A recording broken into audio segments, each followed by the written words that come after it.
구질구질하면은 남이 나를 좋아할 것 같아요, 안 좋아할 것 같아요? 어떤 사람이랑 동업하지 말아라.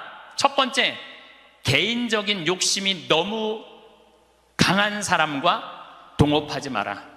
딸, 정유라, 그 이상한 고등학교, 이상한 대학교, 비정상적으로 개인적인 욕심이 너무 강했던 사람이죠. 사명감이 없는 사람과 동업하지 마라. 사명감이 없는 사람. 여러분들, 만약에 내 친구가 대통령이야. 그럼 나는 목에 칼이 들어와도 이 5천만을 생각하라고 난 얘기할 것 같아. 그런 사명감 가질 것 같아. 내 친구가 대통령이라면은 내 개인적인 대통령의 힘을 빌려갖고 내 개인적인 욕심 안 채우고. 세 번째, 인간미가 없는 사람과 동업하지 마라. 부정적인 사람과 동업하지 마라. 인생에 원칙이 없는 사람과 동업하지 마라. 우리가 인생을 살면서는 원칙이 꼭 필요해요. 저는 어떤 원칙이 있느냐면 1 더하기 1은 2다. 이게 내 인생의 원칙 중에 하나예요. 무슨 얘기냐면은 1억 드리고 1억 은행에 대출 받아갖고 2억짜리 아파트 사면 2억이야. 근데 우리는 무슨 생각해? 1억 내 돈 갖고 1억 대출 받아갖고 2억짜리 아파트 사면 10억 되길 바라잖아요. 그때부터 불행한 거예요. 그래서 나는 1 더하기 1은 10이 아니라 1 더하기 1은 2야. 욕심 부리지 말라는 거예요. 그리고 내 인생의 원칙 중에 하나는 그 달에 번 돈은 그 달에 다 써라. 이게 내 원칙이에요. 그 달에 번 건 그 달에 다 써라. 예. 특히 신부는 쌓여 있으면은 딴 생각하게 돼 있어요. 그래서 그 달에 번 건 그 달에 다 써라. 그럼 내 최고의 원칙은 뭐냐면 인생은 별거 없다. 먹고 마시고 놀자. 여러분들, 제가 작년에도 말씀드렸고 올해도 말씀드렸어요. 인간은요, 먹고 마시고 놀지 않으면요 인간이 안 돼요. 내가 대통령 얘기를 안 할래야 안 할 수가 없는데, 우리 대통령께서는 어렸을 때부터 경호원 따라다녔어요. 그리고 은둔 생활하고, 그리고 국회의원 되고 대통령 됐어요. 평범한 사람들이랑 먹고 마시고 놀 시간이 없었어요. 사람은요, 평범한 사람들이랑 먹고 마시고 웃고, 우리 예수님처럼 먹보요 술꾼으로 어려운 사람들 속에서 살아야지 사람이 되는 거예요. 그걸 못하면은요 많은 부분을 잃어버릴 수 있어요. 그리고 감사할 줄 모르는 사람과 동업하지 마라. 그리고 7, 불교, 불효하는 놈과 사귀지 마라. 사람에게 각박하게 구는 사람과 사귀지 마라. 시시콜콜 따지는 사람과 사귀지 마라. 받기만 하고 주지 않는 사람과는 사귀지 마라. 이게 내 원칙 중에 하나예요. 받기만 하고 주지 않는 사람과는 사귀지 마라. 아부를 잘하는 사람과는 사귀지 마라. 권력자 앞에 원칙 없이 구는 자와 사귀지 마라. 동정심이 없는 사람과는 사귀지 마라. 그러니까 우리가, 여러분들, 친구를 잘 사귀어야 돼. 친구를 잘못 사귀면은 인생을 망가뜨릴 수밖에 없어요. 30대 때는 주교님 욕도 가장 많이 한 게 내 30대 주교님 욕도. 뭐 왜 성당을 분가를 하냐, 교회 정신에 어긋났다 막. 그리고 30대에 내가 처음 본당 신부를 갔는데 교우가 4,000명이에요. 4,000명. 근데 사실은 신학교에서 공부했지 사회 경험이 뭐가 있어요. 근데 이 교우들은 막 교수들도 있고 박사들도 있고 무슨 국회의원도 있고 군수도 있고. 근데 이게 내가 모르는 척하고 잘 모르는 거 하면 내가 눌리잖아요. 그러니까 무조건 아는 척하는 거야. 무조건 아는 척하고 틀려도 일단 우기는 거야. 따라오라고. 30대 때는 정말 그랬어. 30대 때는 참 내가 보기엔 참 한심한 시간을 보냈죠. 30대 때 가장 후회되는 게 사람을 만날 때 목적으로 만났어요. 무슨 얘기냐면 군수, 국회의원, 돈 많은 사람들 만나면 나 환경운동하는데 저 사람 좀 도와주지 않을까? 그래서 참 시간 만들어서 만나주고, 아니 뭐 저 교우들이 뭐 그냥 평범한 교우, 나 바쁘다 그러고, 그런 사람들이 만나자 그러면 그냥 시간 내서 만나고, 정말로 지워버리고 싶은 내 모습 중에 하나였어요. 30대 때 일입은 했으나 성숙하지 못한 나이였죠. 쓰긴 섰지만은 성숙하지가 않았어요. 30대 때. 그러니까 30대 때는 배신도 많이 당했어요. 배신을 왜 당했겠어? 내가 바라는 게 많은데, 부자들 막 오면 신부님 내가 좀 도와줄 수 있을 것 같아요. 뭐 땅이 팔리면은 뭐 도와줄 수 있을 것 같아. 그래갖고 계속 만나고 밥도 먹고 그러는데 이놈의 땅이 팔리지도 않고 도와줄 생각도 안 하는 거야. 30대 때는 그랬어요. 30대 때는.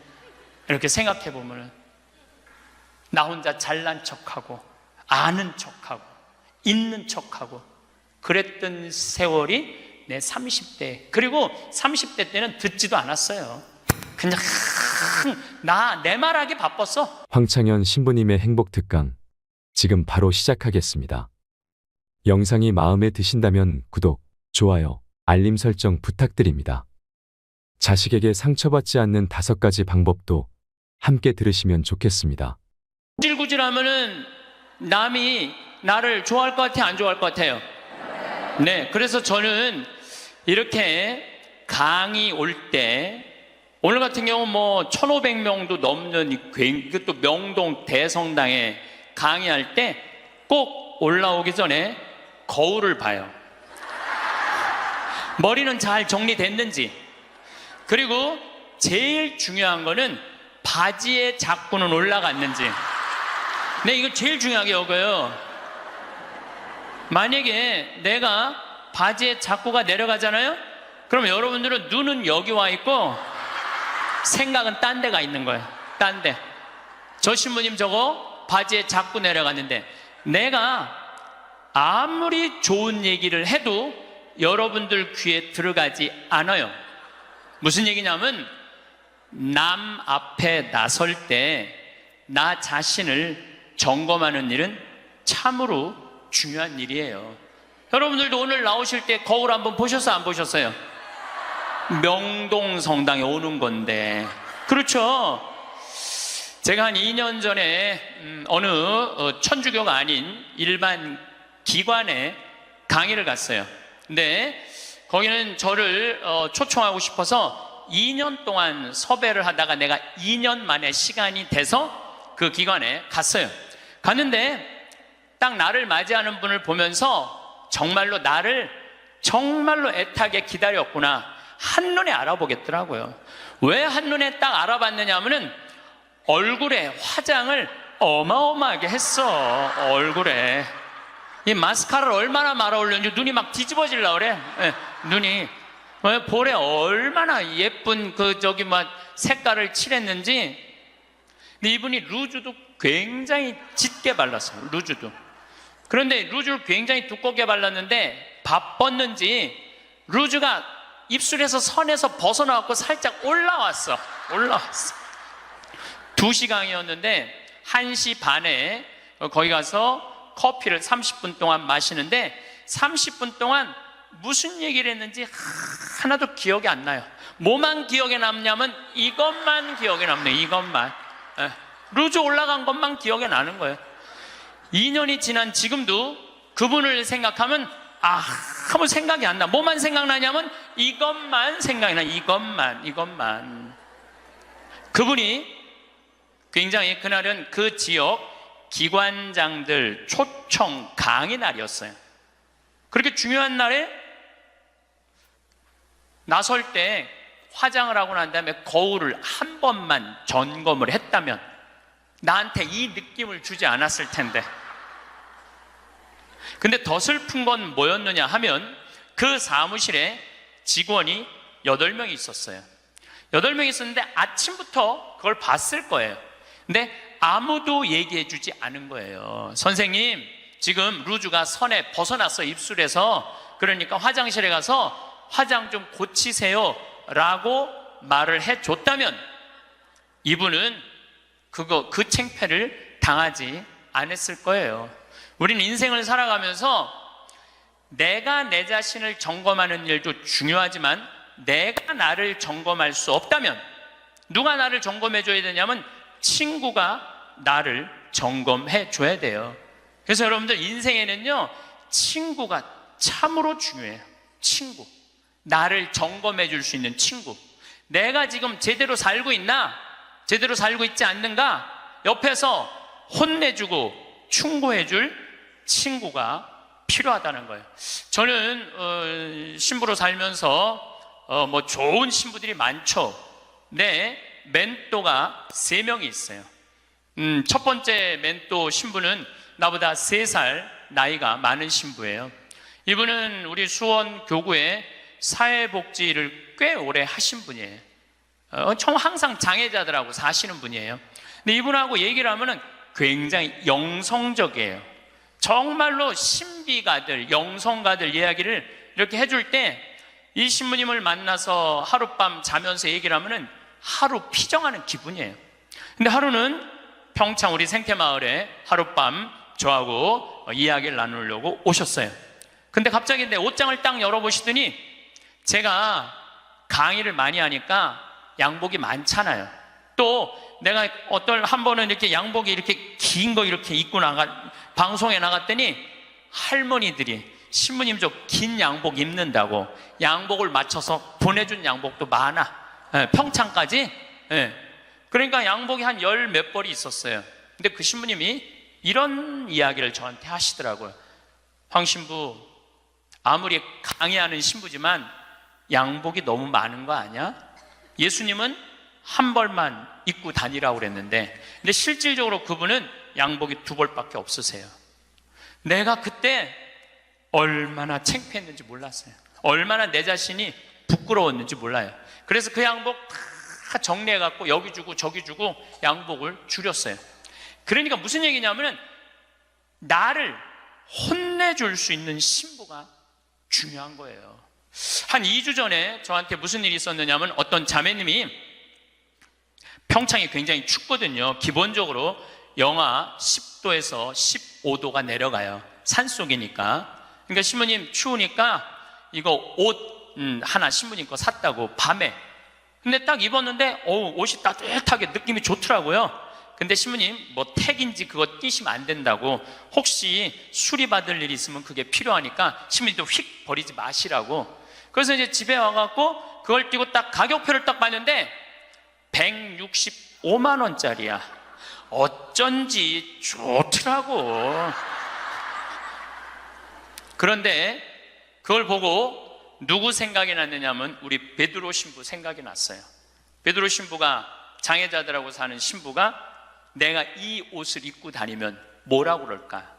분명히 너 제정신이냐 혼냈을 거예요. 또 내가 이렇게 우리 교우들 뭐 여러분들을 무시하는 게 아니라 여러분들 뭐 입어봐야 2, 30만 원짜리 옷 입고 있잖아요. 근데 내가 160만 원짜리 잠바 입고 다니면서 행복을 얘기할 수 있는 자격이 있을까? 그래서 다음날 그 옷을 그분한테 돌려줬어요. 내가 고민을 어마어마하게 했어요. 근데 돌려주면서 이런 말을 했어요. 내 영혼을 죽이려면은 이런 옷을 자꾸 갖다 줘라. 근데 정말로 나를 사랑한다면 나는 10만 원, 20만 원짜리면 족하다. 왜 그렇게 비싼 옷을 나한테 선물을 하느냐. 근데 아마 나에게 그 베드로 신부가 없었으면 눈 감고 입고 다녔을지도 몰라요. 나를 혼내줄 수 있는 신부, 그게 멘토라는 거예요. 두 번째 신부는 굉장히 철학적인 신부예요. 이 신부님은 나보다 4살인가 나는 사실은 나이 많은 거 별로 안 따져요. 뭐 120년 동안 살면서 뭐 3살, 4살 그거 따져. 네가 형이냐 내가 동생이냐. 근데 4살 정도 많은 형인데 이 형은 굉장히 철학적인 신부님이에요. 굉장히 철학적인 신부예요. 그래서 이렇게 대화를 해보면은 하룻밤을 이렇게 지내면서 대화를 하면은 너무너무 철학적으로 나한테 도움을 많이 줘요. 내 멘토 신부죠. 또 한 신부는 나보다 7살 많은 형인데 이 신부님은 아무 생각이 없는 신부예요. 아무 생각이 없는 신부예요. 근데 이 신부님은 아침부터 저녁까지 같이 있어도 지겹지 않아요. 아침부터 저녁까지 같이 있으면 너무 재밌어요. 그리고 이 신부님은 내가 이렇게 밥을 먹고 이렇게 있다 보면 이게 김이 묻어요.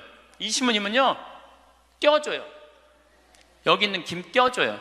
여러분들도 본당 신부님하고 이렇게 자매님들하고 밥 먹는데 먹다 김 딱 묻잖아요. 근데 그거 떼어주기 쉽지 않아요. 또 본당 신부님 앞에 김 묻은지도 모르고 하하하하 거리고 그냥 막 웃어도 끝까지 안 떼어줘요. 근데 그분은 내 입술에 김이 묻으면 떼어줘요. 얼마 전에는 이렇게 코를 풀었는데 내가 코딱지가 이렇게 묻었나 봐. 코딱지가 묻었는데 진짜로 황 신부 코딱지 묻었네. 그리고 떼어주더라고요. 그 형님은 나한테 한형은 영성적인 멘토, 한형은 철학적인 멘토, 한형은 그냥 삶의 멘토예요. 이 신부님이 아무 생각이 없다고 그래서 아무 생각 없이 사신 신부님 아니에요.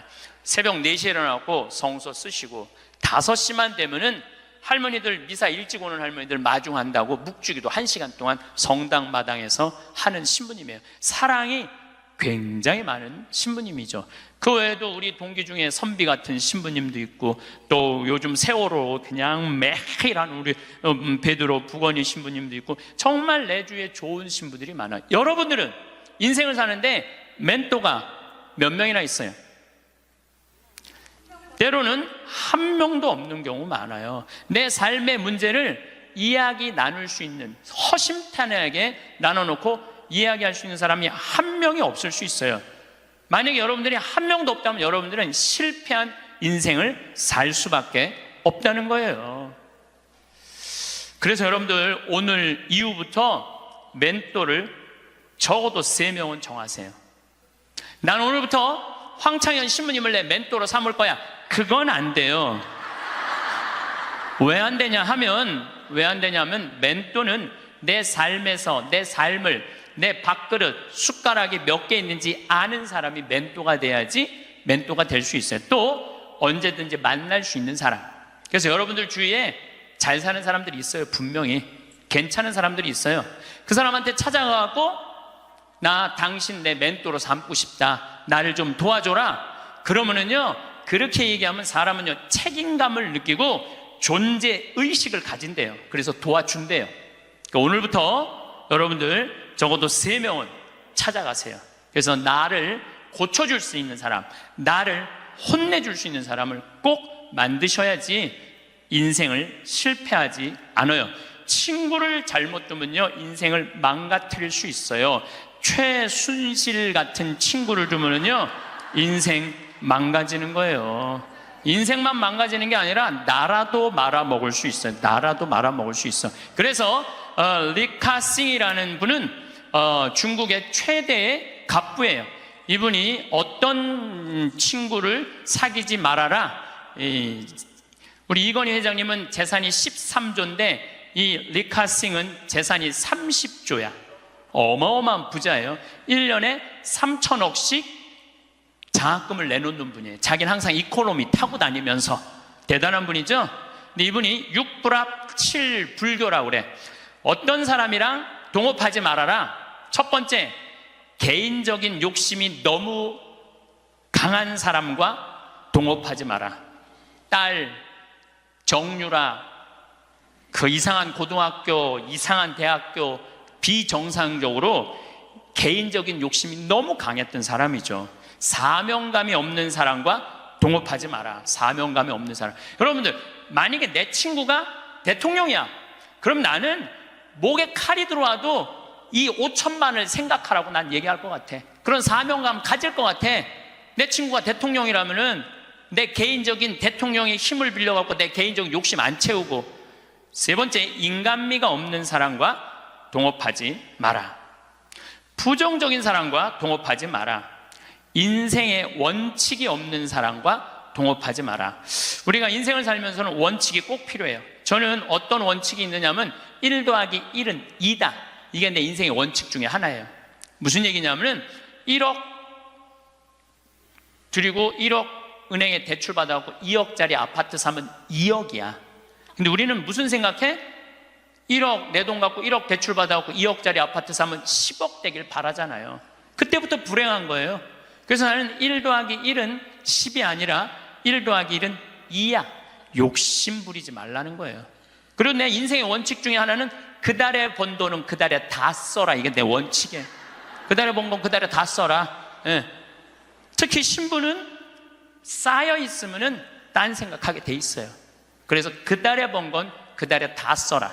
그럼 내 최고의 원칙은 뭐냐면 인생은 별거 없다. 먹고 마시고 놀자. 여러분들, 제가 작년에도 말씀드렸고 올해도 말씀드렸어요. 인간은요, 먹고 마시고 놀지 않으면요, 인간이 안 돼요. 내가 대통령 얘기를 안 할래야 안 할 수가 없는데, 우리 대통령께서는 어렸을 때부터 경호원 따라다녔어요. 그리고 은둔 생활하고, 그리고 국회의원 되고 대통령 됐어요. 평범한 사람들이랑 먹고 마시고 놀 시간이 없었어요. 사람은요, 평범한 사람들이랑 먹고 마시고 웃고, 우리 예수님처럼 먹보요 술꾼으로 어려운 사람들 속에서 살아야지 사람이 되는 거예요. 그걸 못하면은요, 많은 부분을 잃어버릴 수 있어요. 그리고 감사할 줄 모르는 사람과 동업하지 마라. 그리고 7. 불교, 불효하는 놈과 사귀지 마라. 사람에게 각박하게 구는 사람과 사귀지 마라. 시시콜콜 따지는 사람과 사귀지 마라. 받기만 하고 주지 않는 사람과는 사귀지 마라. 이게 내 원칙 중에 하나예요. 받기만 하고 주지 않는 사람과는 사귀지 마라. 저는 참 많이 받아요. 정말 많이 받는 사람 중에 하나예요. 작년에 할머니가 나한테 100억 기증했는데 올해 100억을 더 기증해갖고 200억을 내가 받았잖아요. 그리고 내가 잠비아 돕는다고 1000만 원씩 도와달라고 그랬는데 그렇게 100명도 넘게 저를 도와줬어요. 정말 그 명단을 쭉 보니까 나한테 정말 많은 분들이 1000만 원씩 보내줬더라고요. 이번에 내가 가을에 내 배추 심고 고추 심고 무 심어갖고 김장해갖고 농약 하나도 안 친 거, 그래갖고 다 보내줬어. 그분들 싹 다 보내줬어. 싹 다 보내줬는데 내가 그랬잖아요. 받기만 하고 주지 않는 사람하고는 사귀지 말라고. 근데 나는 정말 고마워서 보내준 거야. 그런데 놀랍게도 신부님, 우리가 이런 거 바라고 신부님한테 봉헌한 거 아니에요.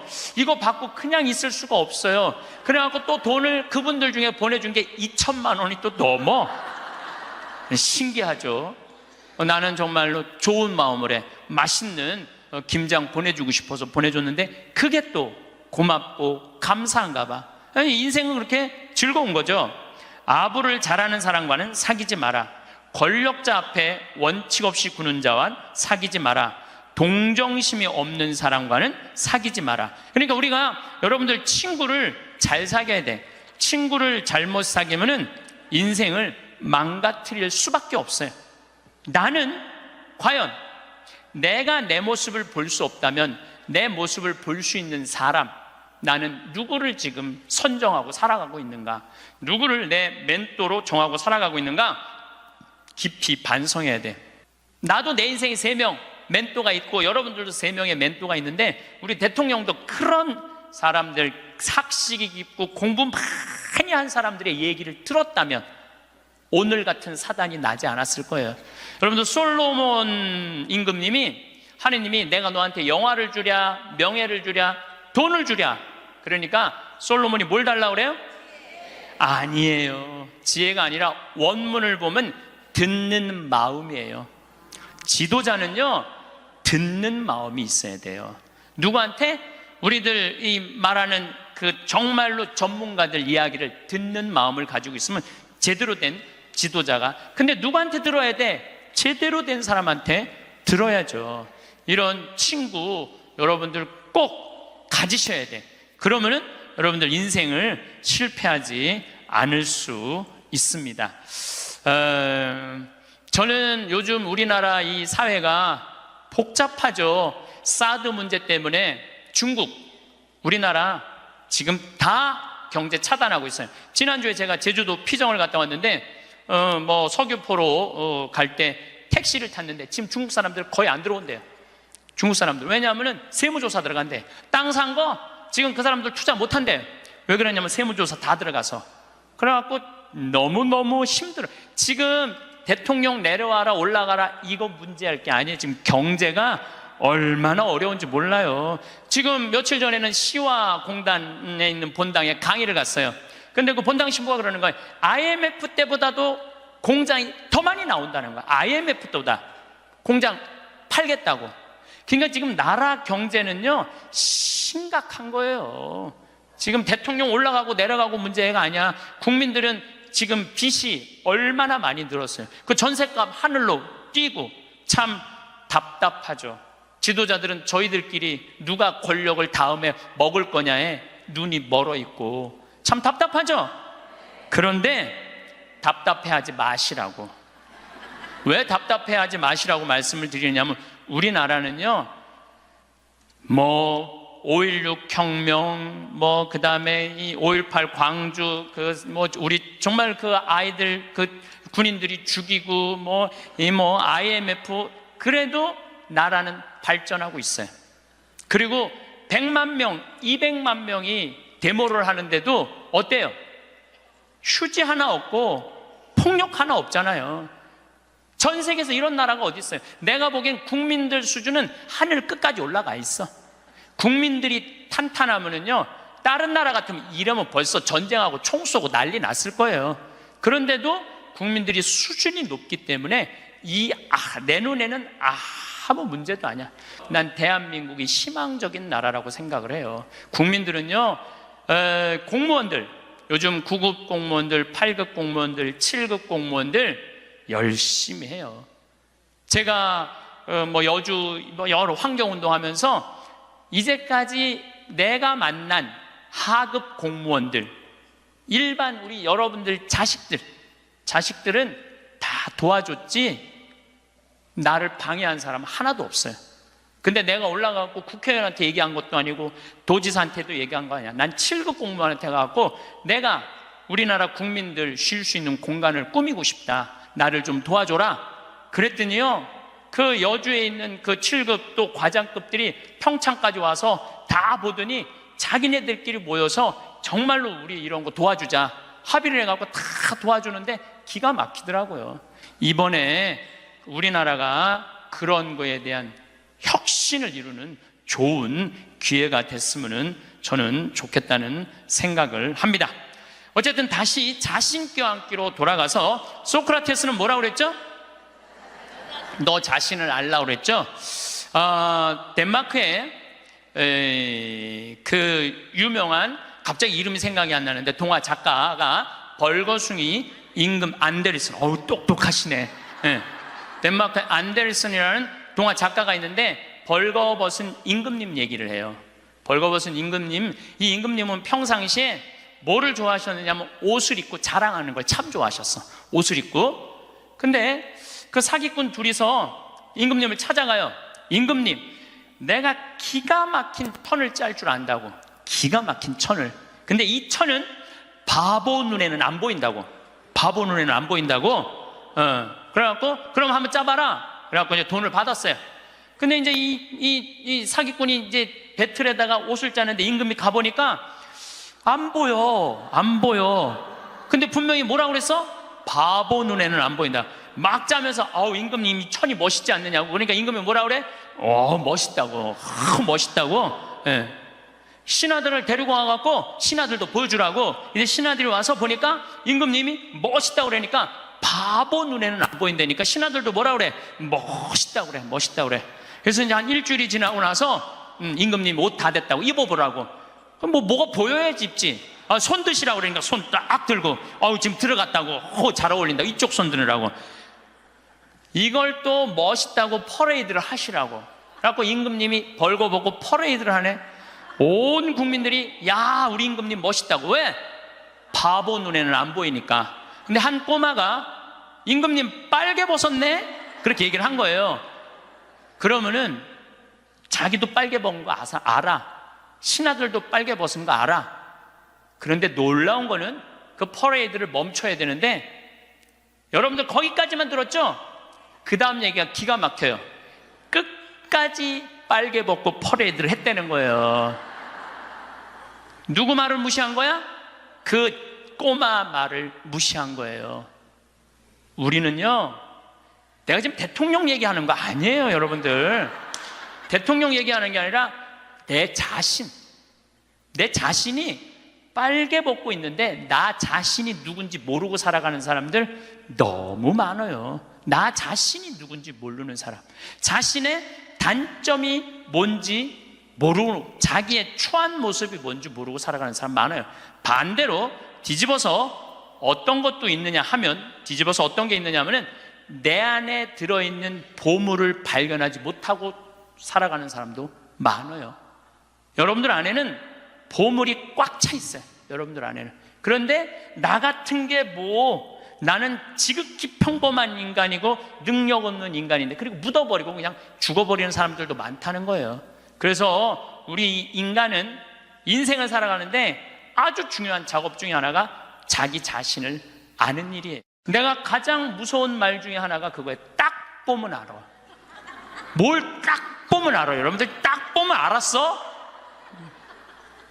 우리가 얼마나 잘못 판단하고 사는지 몰라요. 예수님은 뭐라고 그러셨어요? 예수님은 이렇게 말씀하십니다. 마태복음 7장에 보면 남의 눈에 있는 티끌 꺼낼 생각하지 말고 네 눈에 있는 들보 꺼내라고. 누구를 들여다보라는 거야? 자신을 들여다보라는 거예요. 그래서 내 자신이 누구냐? 이거 꼭 물어보셔야 돼요. 내 자신이 누구냐? Who am I? 내가 정말로 영어 오래간만에 한번 쓰는데 Who am I? 나는 누구이냐? 저는 천주교 신부예요. 그렇잖아요. 난 천주교 신부예요. 천주교 신부고, 과연 내가 교우들한테 뭐를 전해주는 사람이냐? 하늘나라의 기쁜 소식, 군 뉴스를 전해주는 사람이에요. 그러니까 나는 어떻게 살아야 돼? 내가 하늘나라의 복음, 기쁨을 알아. 그러니까 나를 통해서 교우들은 뭐를 느껴야 돼? 기쁨을 느껴야 돼. 근데 내가 맨날 인상 쓰고 나는 너무 사는 게 힘들어, 사는 게 지겨워 죽겠어, 이놈의 사제복 너무 무거워, 이러면 여러분들 나를 보고 기쁨을 느끼겠어요? 못 느끼죠. 하느님으로부터 오는 기쁨을 나는 교우들한테 전해줘야 돼. 또 요한 1서의 말씀처럼 사랑, 하느님의 사랑, 우리가 하느님을 사랑하는 게 아니라 하느님이 우리를 사랑하는 것을 나는 교우들한테 알려줘야 돼. 왜? 나는 사제니까.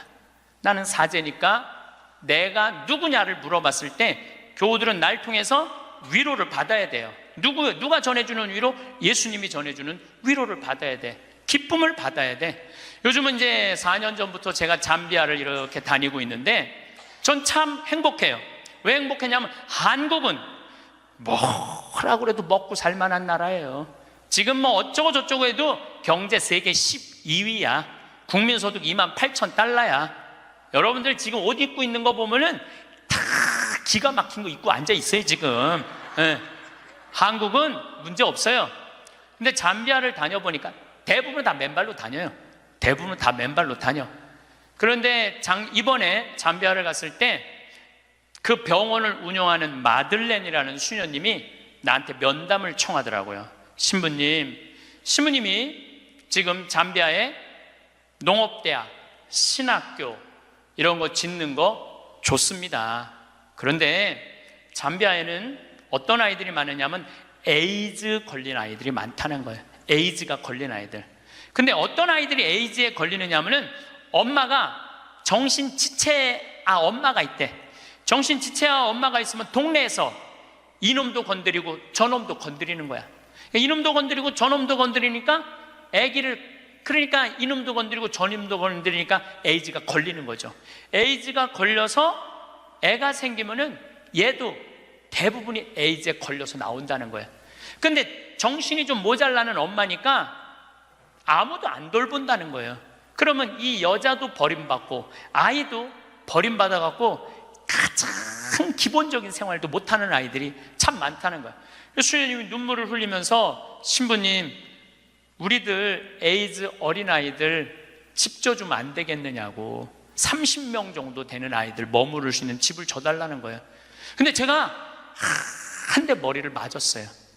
왜냐하면 나는 어마어마한 큰 도시의 큰 대학 건물을 생각했지 에이즈 아이들 집을 줘준다는 생각은 하나도 안 했어요. 저는 혼자서 정말로 예수님한테 죄송했어요. 그리고 그 수녀님의 눈물을 보면서 가슴이 참 아팠어요. 그래서 수녀님한테 약속했어요. 내가 저 주겠다고. 내가 또 마음이 약해요. 그래갖고 이제 이 담도 다 치고 이제 이 바닥 공구리도 다 치고 이제 올라가기 시작을 했어요. 그 사진이 오는데 기분이 너무너무 좋더라고요. 그러니까 내가 누구냐라는 질문을 하기 시작하니까 내가 어떻게 살아야 되는 답이 나오는 거야. 내가 누구냐. 작년에도 내가 요맘때 여러분들한테 이런 말씀을 드렸어요. 간호대학 짓는데 30명만 나를 1,000만 원씩 도와주면은 내가 간호대학을 짓겠다고. 근데 놀랍게도 3달 만에 30명이 돈을 보내줬어요. 1,000만 원씩. 근데 그 할머니들 중에 신부님 내가 평생 모은 돈입니다. 신부님 내가 자판에서 신발 팔은 돈입니다. 내가 이렇게 모은 돈입니다. 신부님 나도 인생을 살면서 한 번은 좋은 일을 하고 싶습니다. 성당 신축금도 1,000만 원 해봤던 적이 없어요. 저는 많이 해봐야 50만 원 100만 원인데 신부님이 잠비아에 간호대학 짓는다니까 할게요. 그래갖고 정말로 30명이 해갖고 간호대학을 다 져놨어요. 내가 오늘 여러분들한테 또 한 번 사랑을 실천할 기회를 드릴게요. 이번에는 30명도 아니야. 20명이야 20명. 우리 에이즈 이름은 라파엘의 집이에요. 치유 수호천사 라파엘의 집을 여러분들이 봉헌하면은 이제 내가 그분들 나중에 다 잠비아 데리고 갈 거야. 물론 비행기표 본인이 내야 되겠지만은 다 잠비아 데리고 갈 거야. 그래서 내가 낸 돈이 얼마나 귀하게 쓰여지는지. 그래서 나는 누구인가? 나는 천주교 사제로서 어떻게 살아가야 하는 게 답이 나와요. 내가 만약에 학교 교사야. 학교 교사면은 어떻게 해요? 나는 아이들한테 뭘 가르쳐 줘야 돼? 인생을 살아가는 방법을 가르쳐야 돼. 어떻게 살아야지 참답게 사는 방법을 가르쳐야 돼. 내가 누구냐라는 질문을 하면, 저는 중학교 1학년 때 세례를 받았어요. 그러면은 세례 받기 전에 저는 어땠느냐? 저는 초등학교 때 그 흔한 반장, 부반장 해봤던 적이 없어요. 우리는 초등학교 때 한 반에 70명이었기 때문에 줄반장도 굉장히 중요한 자리였어요. 근데 줄반장도 해봤던 적이 없어요. 저는 우등상도 타봤던 적이 없는 아이예요. 그야말로 볼품 없는 아이였어요. 성격은 어땠느냐? 우리가 4형제였는데 우리 집에 제가 막내였어. 막내니까 성격이 까칠했어요. 나 하고 싶은 대로 다 했어요. 그 형들도 누나도 다 봐주고, 아버지 어머니 좀 달랐지만은 내가 그 밥 먹다가 신경질이 나면은 숟가락 밥그릇 던지는 건 예사도 아니었어요. 그냥 던졌어. 그냥 그렇게 아주 까칠했어요 제가. 그런데 중학교 1학년 때 세례를 받으면서 나는 내 인생에 어마어마한 거울을 만난 거예요. 어떤 거울을 만났느냐면 예수 그리스도라는 거울을 만난 거예요. 예수 그리스도라는 거울을 비춰보니까 내가 남에 대한 배려도 할 줄 모르고 사랑도 할 줄 모르고 이해심도 없고 이기적이고 지랄 맞고 아주 볼품이 없는 인간이었어요. 그러면서 자꾸 나 자신을 들여다보기 시작했어요. 정말로 부끄럽더라고요. 더욱이 예수님은 그 어린 나이에 중학교 1학년 때 예수님이 십자가에 못 박혀 나를 위해서 돌아가셨다는 게 얼마나 나한테 감동적이었는지 몰라요. 감동적이지 않아요, 여러분들? 남도 아니고 나를 사랑하기 때문에 저 고통을 겪으신 예수님. 그런데 도대체 나는 뭐하고 살았느냐? 나 하고 싶은 대로 신경질 부리는 대로 다 부리고 집안 식구한테 땡깡 필 거 다 피고 남 함부로 판단하고 정말로 나 자신이 볼품이 없더라고요. 그래서 저는 저를 계속 들여다보기 시작했죠. 예수 그리스도라는 거울에. 그러면서 저는 15살에 사제가 되기로 결심을 해요. 내 인생이 너무 많은 영향을 미친 주님의 제자가 돼야 되겠다. 그래서 15살에 뜻을 세운 거죠. 공부하겠다는, 사제가 되겠다는, 지우학한 거예요. 공자님 말씀대로 15세이 지우학한 거예요. 뜻을 세운 거야. 내가 사제가 되겠다고 뜻을 세우고 나니까 내 인생에 대해서 고뇌하게 되더라고. 고뇌. 여러분들 인생에 고뇌해야 돼요. 소크라테스는 뭐라고 그러냐면은 자기 삶에 대해서 고뇌하지 않는 인간은 인간이 아니라고 그랬어요. 자기 삶에 대해서 내 삶이 지금 잘 살고 있느냐, 잘 살고 있지 않느냐 고뇌하지 않으면은 그 삶은 가치가 없다고 그랬어요. 가치가. 여러분들은 지금 살고 있는 삶이 가치 있어요, 가치 없어요? 고뇌해야 돼요. 내가 정말 가치 있는 삶을 살고 있는가? 제가 30에 31입이라고 그래요. 30에 신부가 됐어. 이제 뜻을 신부가 됐으니 얼마나 좋아. 그런데 내 인생에 가장 많은 실수를 저지른 게 30이에요. 30대 때 나는 내 강의 때 핸드폰이 울리면 가만히 놔두질 않았어요. 미사할 때 핸드폰 울리잖아요. 이 거룩한 시간에 무식하게 핸드폰도 안 꺼놓고 분심 들게 한다고. 한 번은 이렇게 거양성체를 하는데 핸드폰이 울리더라고요. 딱 내려놓고 내가 뭘 했겠어요. 일주일에 한 번 거룩하게 기도 한번 해보겠다는데 그놈의 핸드폰을 안 꺼놓느냐고. 무식하게 남들 정신 산란하게. 근데 미사가 끝났는데 자매 하나가 와서 신부님 죄송하다는 거예요. 뭐가 죄송하냐니까 우리 남편 핸드폰이라는 거예요. 그래서 남편 핸드폰이면 남편이 와야지 왜 당신이 오느냐? 남편이 손이 없냐? 발이 없냐? 입이 없냐? 그랬더니 이 자매 하는 말이 신부님 우리 남편은 청각 장애자라는 거예요. 따라서 말도 못하는 거예요. 항상 진동으로 해놓는데 풀린 거야. 풀리고 난 다음에 자기도 모르고 아내도 몰랐던 거야. 너무 죄송하다고 신부님 미사 때 분심 들게 해서. 내가 그날 이후부터 지금까지 내 강의 때 핸드폰 울려도 한 번도 신경질을 부린 적이 없어요. 한 번도. 근데 30대 때는 그랬어요. 그리고 내가 지금 50이 돼 보니까 네 바지에서 울리는지 내 바지에서 울리는지도 모르겠더라고. 한 번은 춘천 수무숲 성당이라는 곳에 강의를 갔는데 막 강의를 시작하는데 핸드폰이 막 울리더라고요. 그래서 내가 얘기했죠. 나는 내 강의 때 핸드폰 울려도 한 번도 신경질을 부린 적이 없다고. 그런데도 계속 울리는 거예요. 기분이 싸해. 보니까 내 바지에서 울리는 거. 내 바지에서. 근데 만약에 내가 무식하게 핸드폰도 안 꺼놓고 강의하는데 남들 방해준다고 그러는데 내 바지에서 울렸잖아요. 그러면 나는 강의 못하고 그냥 가야 돼요. 그런데 30대 때는 보이는 대로 지적했어요. 교우들 잘못하면은 바로 그 자리에서 혼냈어요. 교우들 성체할 때도 여러분들 성체는 왼손이 올라와갖고 오른손으로 영해야 돼요. 그렇죠? 근데 어떤 교우들은 오른손으로 올려갖고 왼손으로 영하는 교우들이 있어요. 그럼 이 잘못된 거죠. 왜냐하면 이 오른손이 거룩한 손이니까 오른손으로 영해야지. 근데 손이 바뀌면은 지적해주지도 않아. 그냥 손바닥을 내리치는 거예요. 똑바로 하라고. 쫙 소리가 나잖아요. 그럼 뒤에 성체 영화로 나오는 교우들이 내가 굉장히 무서웠으니까 보면 어떻게 하고 나오느냐면 막 이러면서 나와요. 마지막에 와서 틀려 또 보면은. 30대 때는 정말 그랬어요. 30대 때는. 근데 40대 때는 생각을 해보니까 주부들이 손목 관절염 있는 주부들이 있어. 그러니까 이게 안 돌아가는 거야. 안 돌아. 그러니까 반대로 하는 거예요. 근데 30대 때는 그런 걸 몰랐어요. 그냥 원칙대로 하는 거. 원칙대로. 그러니까 손바닥을 내리치고 그 짓을 했죠. 참, 나는 30대 내 인생을 지워버리고 싶어. 그래서 40이 되면서는 이제는 왼손으로 올리든 오른손으로 올리든 상관하지 않아. 왼손으로 올리면 왼손에 영해드리고 오른손으로 영해드려. 근데 어떤 경우들은 헷갈리니까 그냥 이렇게 나오는 교우들도 있어. 그럼 내가 어떻게 하는 줄 알아? 그냥 정가운데다 영해드려. 정가운데다. 정가운데다. 30대 때는 주교님 욕도 가장 많이 한 게 내 30대 주교님 욕도. 왜 성당을 분가를 하냐, 교회 정신에 어긋났다. 그리고 30대에 내가 처음 본당 신부로 갔는데 교우가 4,000명이에요. 4,000명. 근데 사실은 신학교에서 공부했지 사회 경험이 뭐가 있어요. 근데 이 교우들은 막 교수들도 있고 박사들도 있고 무슨 국회의원도 있고 군수도 있고.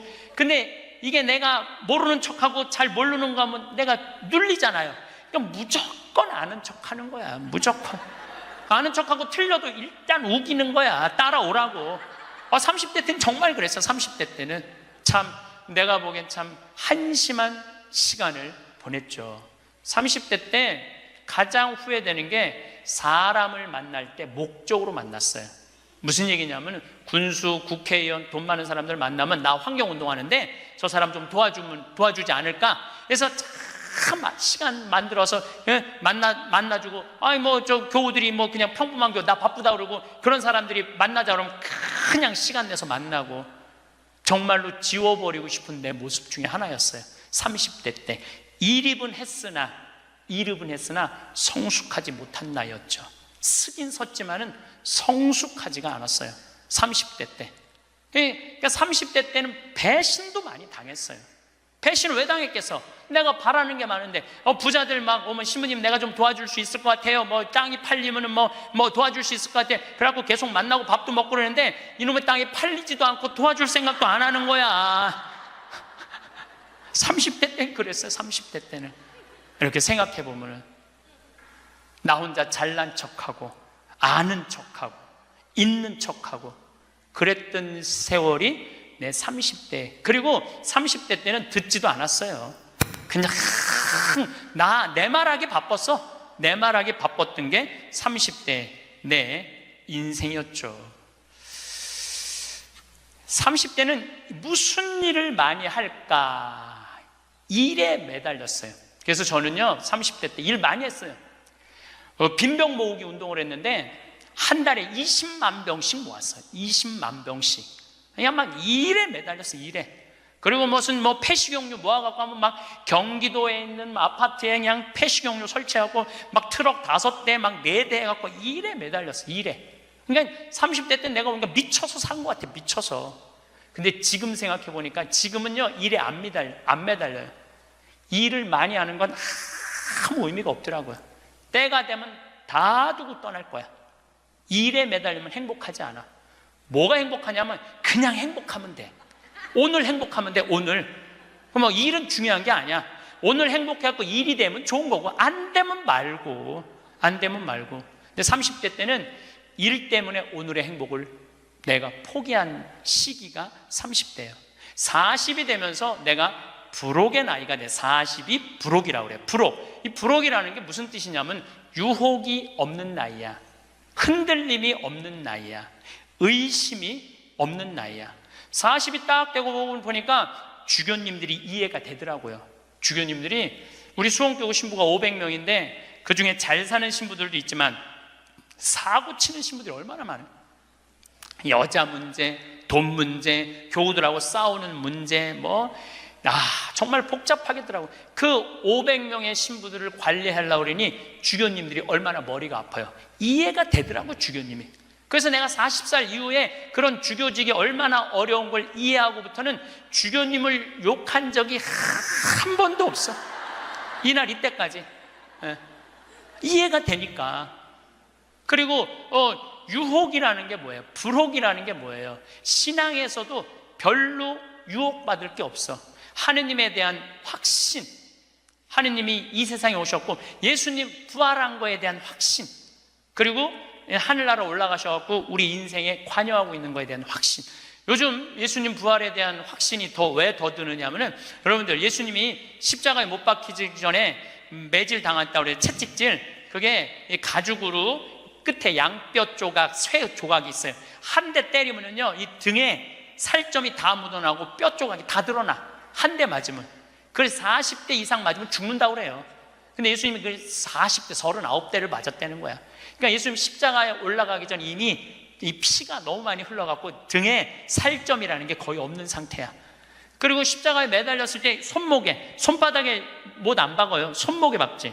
왜냐하면 떨어지니까. 이건 찢어져서 금방 떨어지거든. 손목에 박으면 온갖 신경, 동맥, 정맥 다 지나가는 거야. 이 뼈가 양쪽에.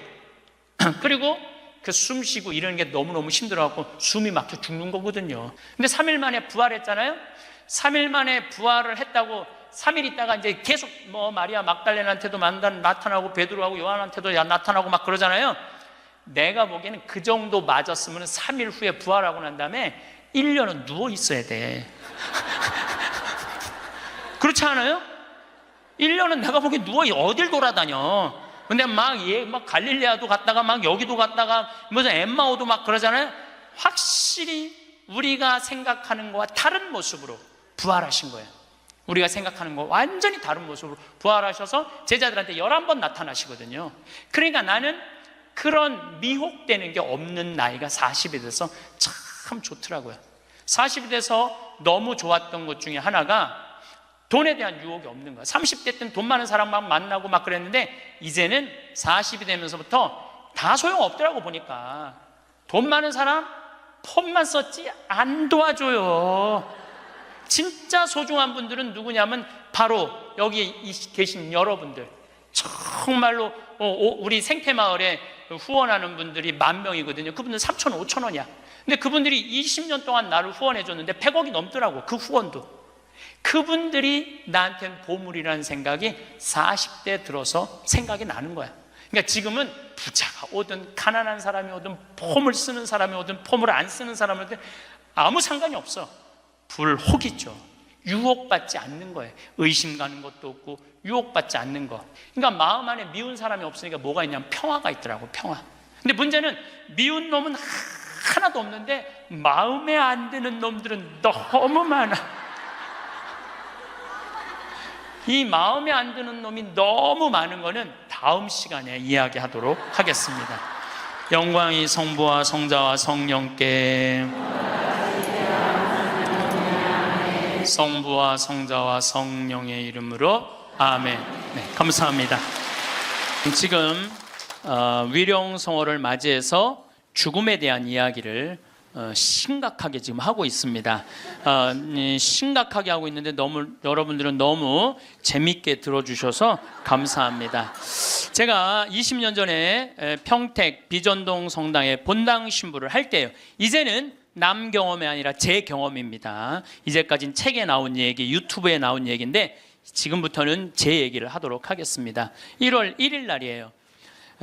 평화의 모후 성마리아 대축일 1월 1일 날 미사가 다 끝나고 밤 10시입니다. 보통 미사 다 끝나고 신부가 자기 소파에 앉을 수 있는 시간이 밤 10시거든요. 밤 10시에 앉아서 음악을 듣고 있는데 그 늦은 밤에 초인종이 울렸어요. 사제관. 그래서 내가 나갔더니 엄마, 아빠, 딸 둘이 절 찾아왔어요. 근데 처음 보는 사람들이에요. 처음 보는 사람들이라 세배를 이 늦은 시간에 1월 1일 날 세배를 왔나? 문을 열고 나갔더니 세배 온 사람들이 아니야. 모르는 사람들이니까 어떻게 성당을 오셨습니까? 그랬더니 자기들 입교하려고 왔다는 거예요. 그래서 내가 물었어요. 왜 하필 1월 1일 밤 10시에 입교를 하려고 그러느냐? 그 많은 새털 같은 날 놔두고 왜 1월 1일 날 입교를 하려고 그러냐? 사연이 있느냐? 그랬더니 사연이 있대. 무슨 사연이 있느냐? 그랬더니 자기 아버지가 살아생전에 그랬대요. 하느님을 믿느니 내 주먹을 믿어라. 천당, 지옥 이런 건 없다.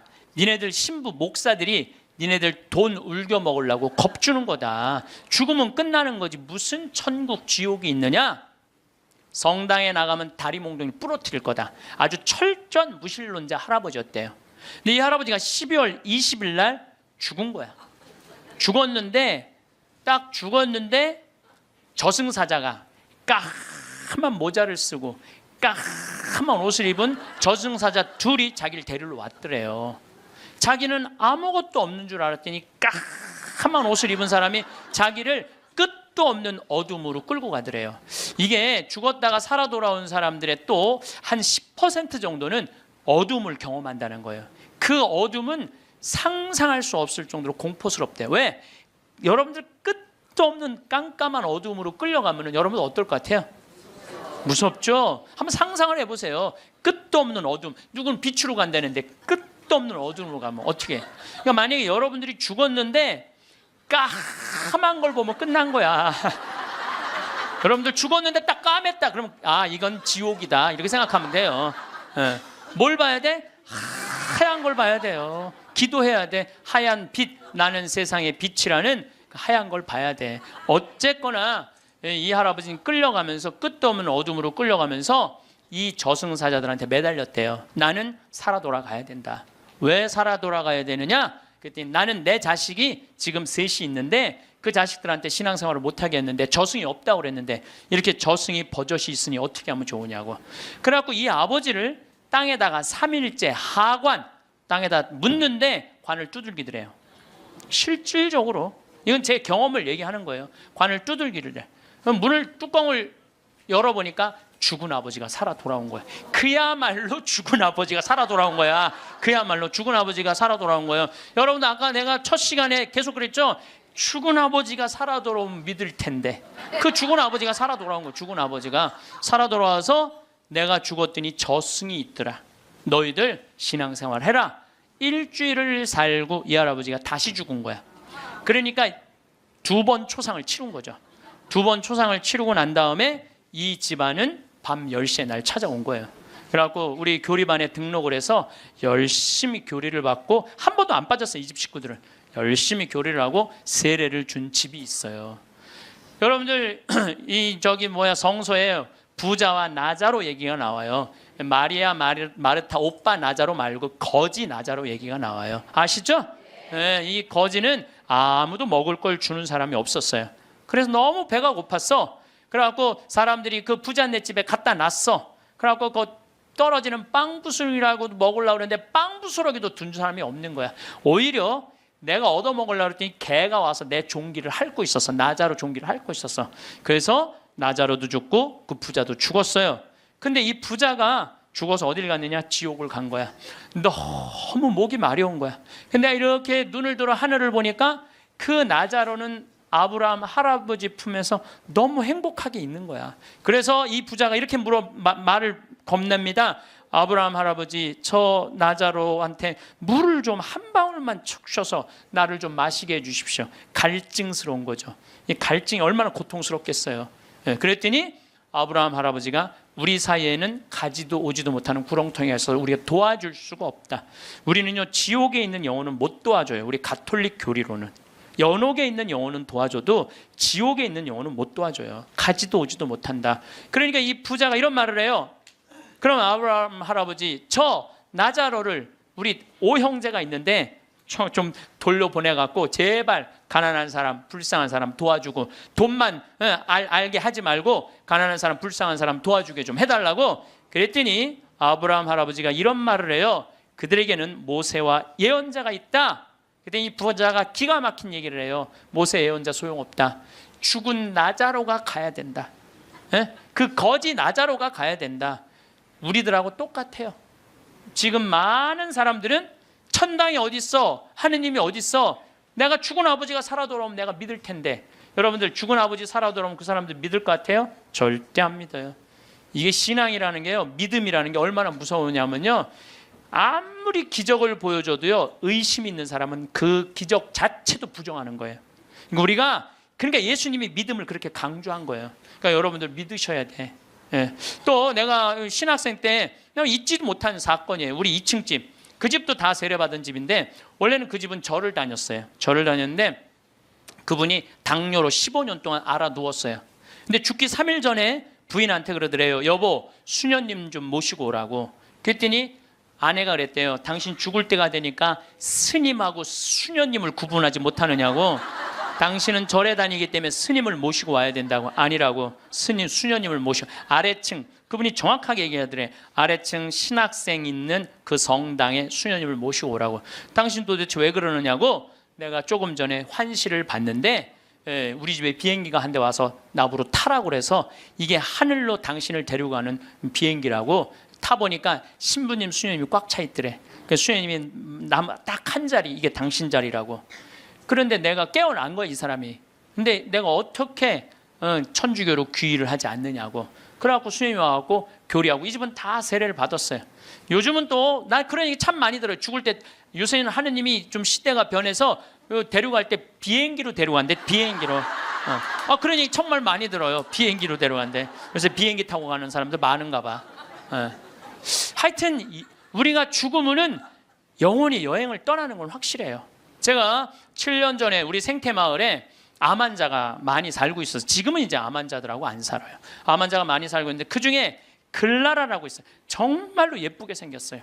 얼굴도 예쁘고 마음도 예쁘고. 우리 생태마을에 그 암이 걸려서 왔는데도 우리 생태마을에 물건 팔 일이 있으면 거기 가서 그 이쁜 얼굴로 물건을 파는데 참 예쁘더라고. 더욱이 나를 향한 마음은 더 이뻤어. 나를 향한 마음은 더 이뻤어. 근데 이 글라라가 폐암이 걸린 거야. 폐암. 폐암이 걸려서 뼈까지 전이 된 상태에서 우리 집에 왔어요. 뼈까지 전이가 돼갖고 의사 선생님이 6개월밖에 못 산다는 거예요. 6개월.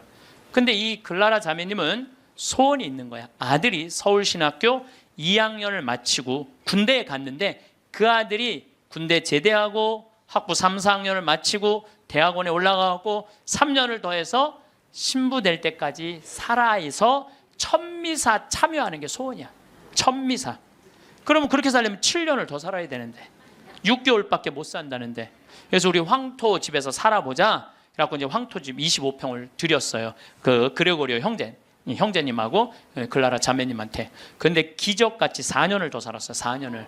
서울대병원에서 당신은 살아있는 기적이라고, 온몸에 암세포가 있는데 이렇게 멀쩡한 거 보면 당신 기적 아니고는 설명이 안 된다고 맨날 의사 선생님이 그랬대요. 드디어 아들은 대학원까지 올라갔어요. 3년만 더 버티면은 드디어 아들 천미사를 볼 수 있는 거야. 그런데 그 더 이상은 못 견디더라고요. 머리까지 암이 전이가 되니까 그 이쁜 얼굴에 눈을 막 떠는데 내 가슴이 떨리는 거야. 왜 그러느냐 하면은 이제 살 날이 얼마 남지 않았구나. 그걸 보니까 너무 가슴이 아프더라고요. 결국은 일산 암센터로 갔어요. 내가 너무너무 사랑하는 가족들이니까 내가 찾아갔죠. 근데 그 글라라가, 죽음을 얼마 앞둔 글라라가 그 이쁜 얼굴로 나를 환하게 웃으면서 신부님 저 이제 죽는 거 하나도 안 무서워요. 그래서 왜요? 그랬더니 저 얼마 전에 죽어봤어요. 죽었는데 끝도 없는 꽃길이 펼쳐져 있더래요. 끝도 없는 꽃길이 펼쳐져 있는데 그러더래요. 이 길이 하느님, 예수님, 성모님 만나러 가는 길이라고. 그러니까 꽃같이 산 여자는 꽃길을 가나 봐. 꽃같이 산 여자는 꽃길을 가나 봐. 저는 확실히 그걸 믿어요. 왜냐하면 저도 강원도 평창에 살면서 마음이 참 좋아요. 생전 사람 미워할 일이 있어야지. 사람을 만나야지 사람을 미워하지. 사람을 만나야지. 거기 일어나 보면 아름다워. 요즘은 또 물안개 피는 계절이거든요. 강에 물안개 피면요 너무 아름다운 거야. 밤하늘의 별도 아름답고 이 단풍도 아름답고, 그냥 여기에 감사의 꽃, 찬양의 꽃, 사랑의 꽃이 흘러 넘치는데 죽으면 당연히 꽃밭 갈겠지. 당연히.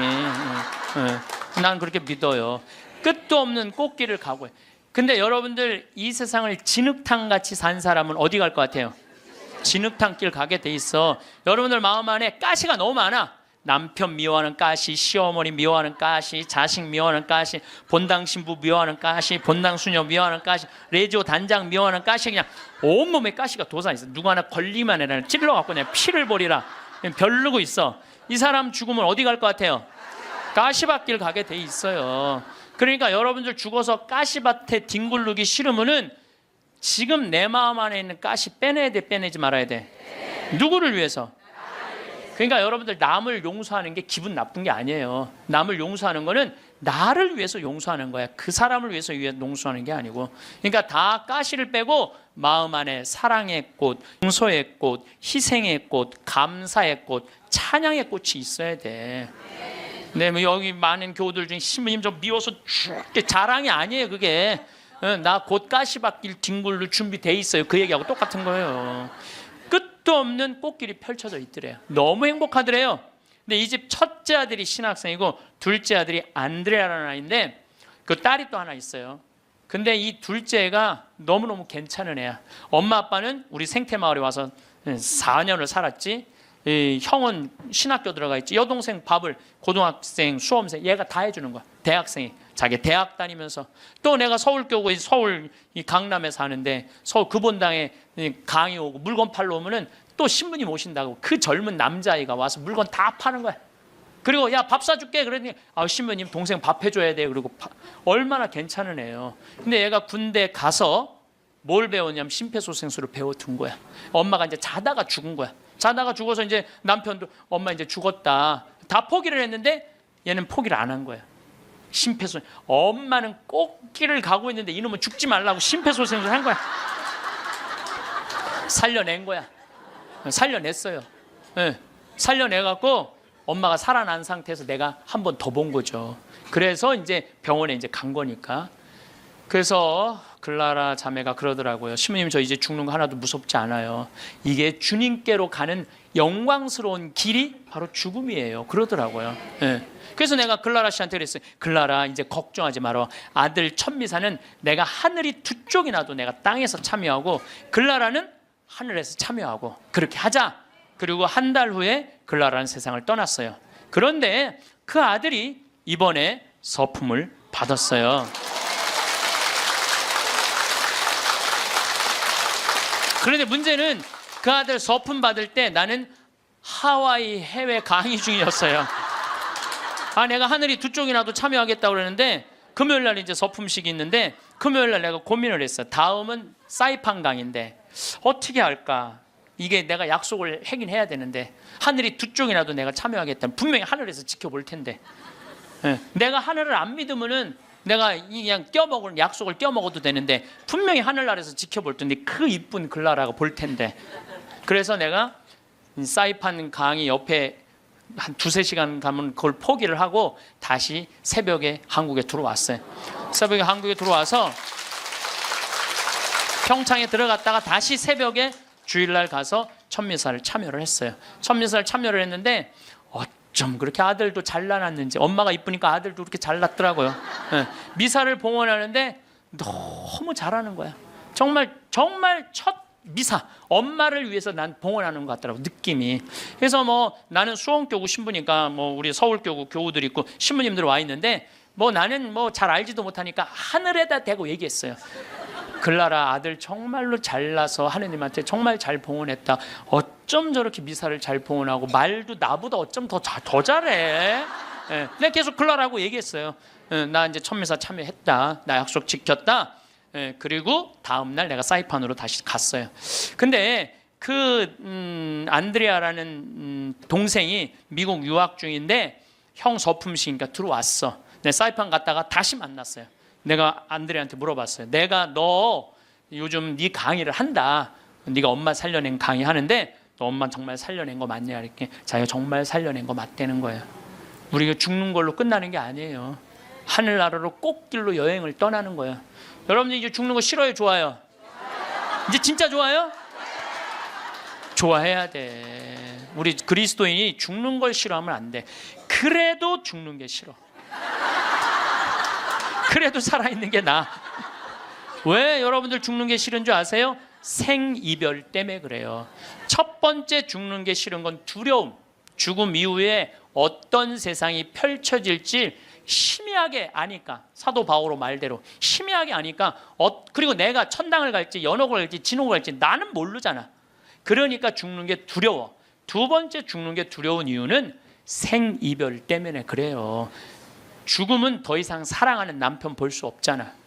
죽음은 더 이상 사랑하는 아내 볼 수 없고 아무리 천당을 간다고 해도 이별 아니에요. 사랑하는 자식 볼 수 없고 사랑하는 부모 볼 수 없는 거예요. 지난 봄에 내 친한 동창 신부 아버지가 돌아가셨어요. 근데 나는 그 신부하고도 친하지만 그 아버지하고도 참 친했어요.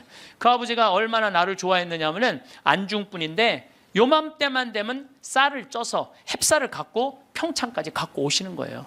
그래갖고 신부님이 새쌀, 햅쌀 먹으라고. 그렇게 친했던 아버지가 나하고 또 똑같이 위암도 같이 걸렸어. 그 같은 시기에. 근데 그분은 3기, 나는 1기. 그래서 나는 뭐 아무 문제가 없었는데 3기인데 안 되겠더라고요. 그래서 이제 84살에 돌아가신 거 이번 봄에. 근데 이렇게 이제 관에 누워 계신 걸 보니까 우리 아버지도 84살이거든요. 아버지도 84살이니까 우리 아버지도 이제 세상을 떠날 날이 얼마 남지 않았구나 이런 생각이 드는 거예요. 나도 아버지하고 이별할 날이 얼마 남지 않았다는 생각을 하니까 갑자기 슬프더라고. 이별을 해야 된다는 생각에. 내가 아버지를 정말 좋아하거든요. 참 잘생겼어요 우리 아버지. 잘생겼거든요 아버지가. 참 잘생겼어요. 그리고 아주 선비 같고 보면 아주 기분이 좋아요. 근데 이 좋은 아버지하고 이별해야 된다니까 슬프더라고. 그래서 내가 그때부터 나하고 약속한 게 있어. 한 달에 한 번 아버지하고 반드시 밥을 먹으리라. 그래서 아무리 바빠도 수원 근처에 강의 가면은 전화를 해갖고 아버지하고 밥을 먹어요. 그래서 내가 아버지 보면서 이제 그 얘기는 안 하죠. 아버지 죽을 날이 얼마 남지 않아서 밥 먹는다. 그 얘기는 내가 안 해요. 아버지 죽을 날이 얼마 남지 않아서 밥 먹는다. 그런 얘기는 안 해도 이렇게 보면서 내가 이 아버지랑 자주 밥 먹어야지. 앞으로 보면 얼마나 보나. 1년에 그래봤자 12번밖에 더 먹어요. 여러분 그렇지 않아요?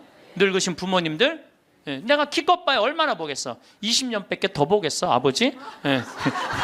그러다 아버지가 100살에 돌아가셨어. 그러면 난 슬프지 않을 거라는 거예요. 그때는 떠나보낼 수 있어요. 살 만큼 살면은 떠나보낼 수 있어요.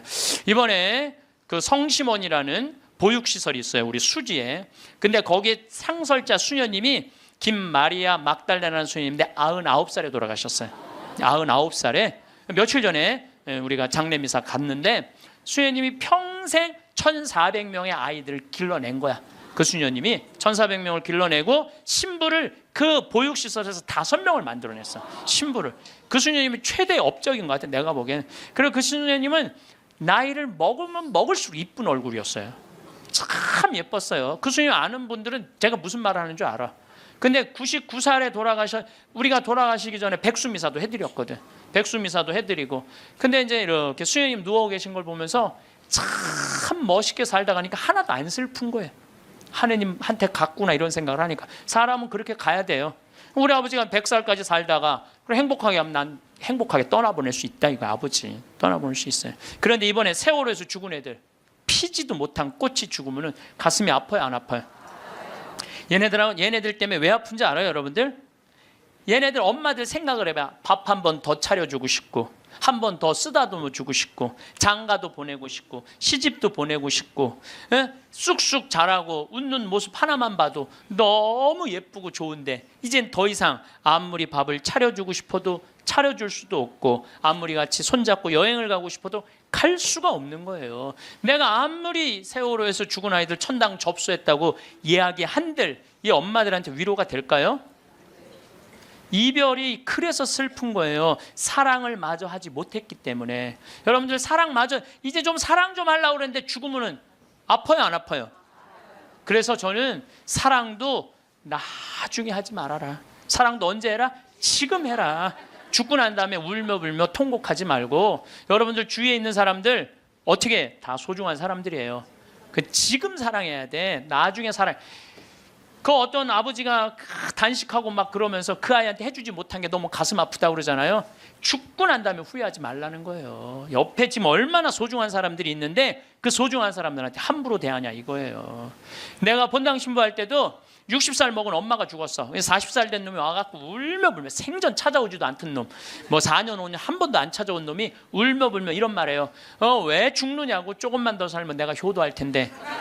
그 자식은요 엄마 80에 죽어도 그때 와서 뭐라 그래? 왜 벌써 죽느냐? 좀만 살아도 내가 효도할 텐데. 지금 효도하지 못하는 자식은요 나중에 절대 효도 못합니다. 여기 지금 60, 70 되신 분들 지금 40, 50 된 자식들 나중에 효도할 것 같아요? 점점 못합니다. 지금 못하는 자식은 나중에도 못하는 거예요. 그러니까 여기 지금 40, 50 되신 분들 30 되신 분들 내가 부모님한테 나중에 효도해야지. 어린 반푼어치도 없어요. 지금 하지 못하면 나중에도 못하는 거예요. 사랑도 마찬가지고 지금 해야 돼. 죽고 나서 울며 불며 아이고 불쌍해서 어떻게 해. 사랑도 마저 못했는데 그러지 말라는 거예요. 그래서 이별이 슬픈 거예요. 오늘은 제가 영상을 준비하면서도 참 마음이 먹먹했습니다. 제 자식 생각도 많이 하게 되었는데요. 자녀들의 노예가 되어서 벌벌 떠는 부모가 늘고 있습니다. 나이가 들수록 피하고 싶어도 피할 수 없고 꼭 마주해야 할 문제들이 있습니다. 영상을 보시면서 부모와 자식 그리고 형제들의 관계를 떠올려 보시고 돈과 관련해서 은퇴하는 부모가 어떤 선택을 하는 것이 좋을지 충분히 고민해 보시길 바랍니다. 자식에게 상처받지 않고 살아가는 5가지 방법도 함께 들으시면 좋겠습니다. 등잔 밑이 어둡다는 말도 있듯이 핏줄이라는 인연이 돈과 관련해서 어떤 변화를 일으킬 수 있는지 생각해보는 시간이 되었으면 좋겠습니다. 원시 불교의 경전 아함경에 이런 이야기가 실려 있습니다. 어느 이른 아침에 부처님께서 탁발하시려고 마을로 들어가셨다가 늙고 쇠약한 어떤 노인이 지팡이에 몸을 의지한 채 구걸하는 모습을 보고 물었답니다. 어찌하여 늙고 쇠약한 몸인데도 거리에서 구걸을 하고 계십니까? 라고요. 그랬더니 구걸하고 있던 노인이 하는 말이 아들을 키워서 며느리를 맞아들이고 자식에게 재산을 물려주었더니 늙은이는 더 이상 필요 없다고 쫓아내는 바람에 이제 의지할 곳도 없는 처지라서 이렇게 걸식하고 있습니다 하더랍니다. 그 말을 듣고 있던 부처님은 그 노인에게 부처님의 공덕을 찬탄하는 교리가 기록된 개송을 일러주면서 많은 사람들이 있는 곳에서 그 개송을 나누라고 하였습니다. 어차피 의지할 곳도 없는 구걸 노인은 부처님이 시키는 대로 여기저기 돌아다니면서 사람들에게 개송을 전하기 시작했습니다. 나는 아들을 낳았다고 기뻐했고 그 아들을 위해 애써 재산을 모았으며 아들을 위해서 며느리를 들인 후에 재산을 물려주었는데 결국은 집에서 쫓겨나게 되었다네. 마을에 어떤 불량한 자식이 늙은 아비를 등지고 버렸으니 얼굴은 비록 사람이지만 그 마음은 나차락귀라네. 늙은 말은 쓸데가 없다고 하여 보리껍질 먹이까지 빼앗아 버리듯이 젊은 자식이 늙어 힘없는 아비를 쫓아내니 늙은 아비는 거리를 떠돌면서 구걸하네. 내가 늙어 지팡이에 의지하게 되고 보니 자식이란 지팡이보다도 못한 것, 자식이 귀하다고 사랑만 할 것 아니라오. 지팡이는 소나 개를 막아주고 험한 곳에선 나를 지탱해주며 가시덤불도 헤쳐가게 해주니 말없는 지팡이가 못된 자식보다 훨씬 낫다오. 이 이야기를 들으니 무슨 생각이 드셨나요? 핏줄이라는 이름으로 된 빨대는 늘 면죄부를 얻습니다. 사람들은 핏줄이라고 말하면서 이렇게 해야 한다, 저렇게 해야 한다를 규정합니다. 어쩌면 우리는 핏줄이라는 것만으로도 감동받아야 한다고 교육되어 온 것일지도 모릅니다. 핏줄조차 이미 단맛의 빨대들로 맺어져 있다는 것을 아는 사람은 많지 않습니다. 빨대가 견딜 수 없을 정도의 매운맛이라면 핏줄이라는 것도 소용이 없구나 하는 순간이 올 것입니다. 하지만 사람들은 이것을 사랑이라고도 부릅니다. 사랑이 빨대로 둔갑했지만 핏줄이기 때문에 그냥 사랑인 줄로만 아는 것입니다. 20이 넘은 40대의 자식조차 핏줄이므로 늙어가는 아비에게 빨대를 꽂아도 당연하다고 여기는 것이 흔한 일이 되었습니다. 요즘 사회적으로 많이 다뤄지는 문제들 중 하나가 부모와 자식 간의 관계를 돌아보게 만드는 일입니다. 실제로 자식에게 꼼짝 못하고 하루하루를 눈물만 흘리며 사는 부모가 해마다 늘고 있습니다. 자식이 자립할 기회를 빼앗은 대가를 부모가 치른 이 비극들은 자립을 원치 않았던 부모에게도 상당한 문제가 있었기 때문에 발생한 것입니다. 도움만 받으려는 자식, 집 안 나가는 자식을 잘못 키운 벌입니다. 그래서일까요? 빨대 때문에 재정이 바닥난 부모들은 결국 이런 하소연을 합니다. 안 주면 맞아 죽고, 밥만 주면 쫄려서 죽고, 다 주면 굶어 죽는다고 말이죠. 큰아들은 큰 도둑이고, 작은 아들은 작은 도둑, 딸은 예쁜 도둑이라고 하는데요. 손자 손녀는 좀 도둑이고, 마지막으로 사위와 며느리는 망보는 사람이다라는 우스갯소리도 있습니다. 웃자고 한 이야기로 생각할 수 있지만 씁쓸한 마음도 드는 것이 사실입니다. 이 말을 그저 아무렇지 않게 외면할 수만은 없는 이유가 무엇일까요? 현대를 살아가는 사람들에게 돈은 핏줄의 배신을 부르는 특별한 도구일지도 모른다는 생각이 듭니다. 돈 없이 살 수 있는 세상이 아니기 때문에 돈에 집착하는 마음을 모르지 않지만 핏줄까지 끊어버리는 비정함이 녹아 있을 거라고 믿고 싶진 않습니다. 하지만 현실은 제 생각을 오답이라고 말합니다. 철부지 같은 생각을 하지 말라고 말이죠. 얼마 전 언론에서 다뤄진 기사에서 폐륜 범죄, 돈은 피보다 진했다라는 내용이 소개된 적이 있었습니다. 평생 땀 흘려서 일하면서 5남매를 키우고 은퇴했던 김 씨는 자녀들이 장성한 후에도 현금은 물론이고 집과 자동차를 사주면서까지 자식들을 위해서 경제적 지원을 아끼지 않았답니다. 그러던 어느 날 시집을 갔던 딸이 하는 말이 집을 사주면 아버지가 돌아가실 때까지 돌보겠다는 약속을 하더랍니다.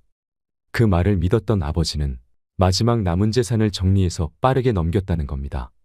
그런데 딸과 함께 산 지 불과 2달 만에 갖은 구박을 당하면서 집에서 쫓겨나고 말았답니다.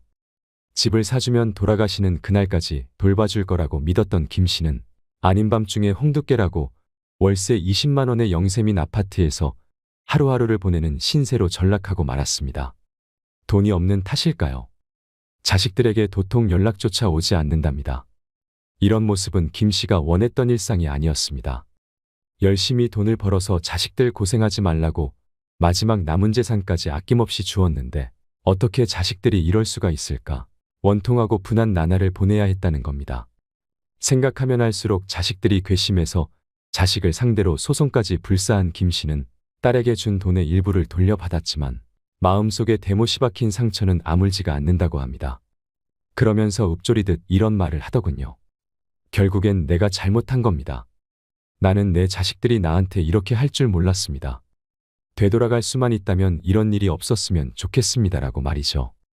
이미 가버린 세월을 되돌릴 순 없습니다. 어떤 선택을 하였든지 그 결과는 언제나 자신이 감당해야 할 몫이 되고 맙니다.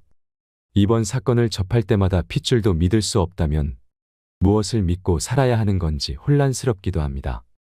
자신의 핏줄을 물려받은 자식들에게 배반당하는 슬픔이 어떤 감정인지 헤아릴 순 없지만 그 어떤 아픔이 이보다 아플 수 있을까요? 물론 모두가 그렇지는 않을 것입니다. 그래도 자녀를 키우는 부모라면 경제적인 면에서 자녀와의 관계 설정을 분명히 해둘 필요가 있을 것 같습니다. 사랑이라는 이름으로 경제적 지원을 아끼지 않는 것이 해피엔딩으로 끝나야 하는데 실상은 반대로 끝나는 일이 적지 않으니까요. 요즘 아이들 중에는 친구와 싸우면 우리 집 돈 많아 이렇게 말한다고 합니다. 친구를 때리고 미안하다는 말은 못할지언정 돈이 많다고 말하는 아이들의 그 삐뚤어진 인성은 누가 책임져야 하는 걸까요? 마음이 아프지만 버젓이 일어나고 있는 엄연한 현실입니다. 폭행을 저지른 아이도 문제지만 그렇게 말해도 된다는 생각을 가질 수 있는 환경을 조성했던 부모와 사회의 탓도 있을 것입니다.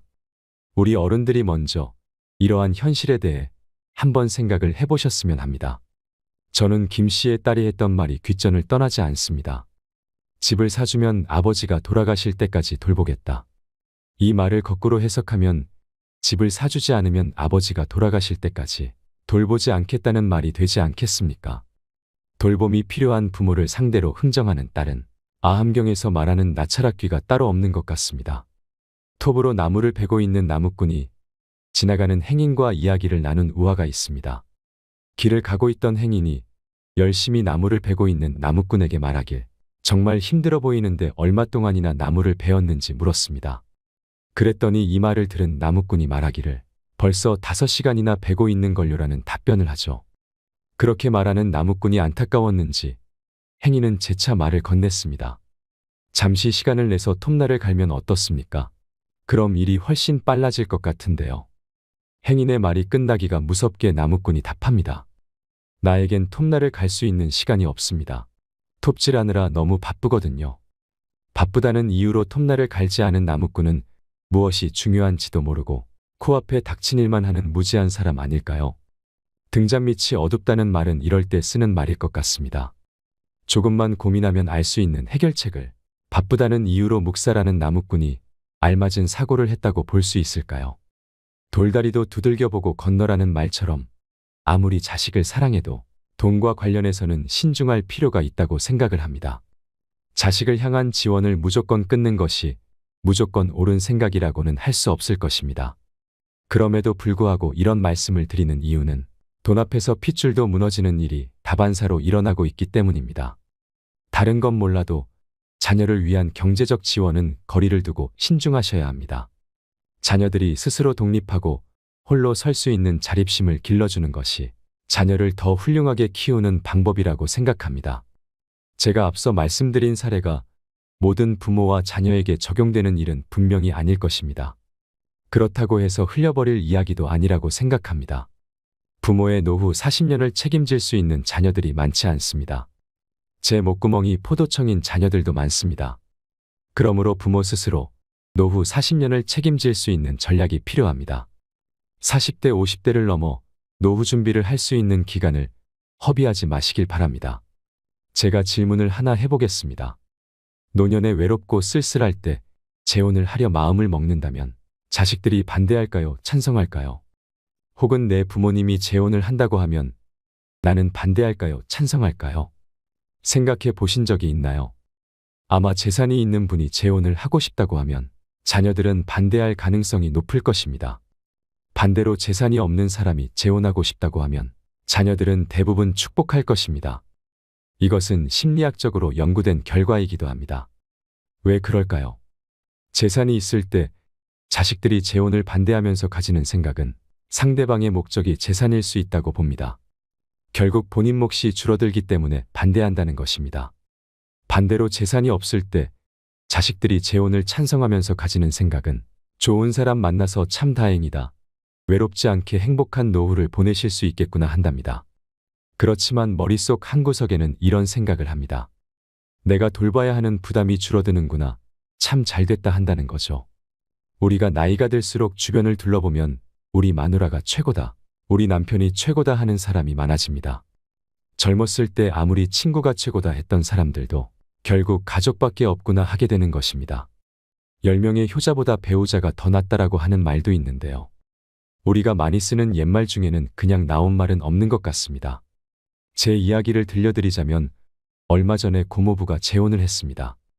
그런데 이 과정에서 자식들 반대가 정말 심했습니다. 고모부 재산이 어느 정도 있었거든요. 근데 자식들이 명절 때도 거의 찾아올까 말까 하고 평소에 연락도 통없는데 내가 나중에 아플 때 이 아이들이 나를 돌봐주고 지켜줄 수 있을까 이런 생각이 들더랍니다.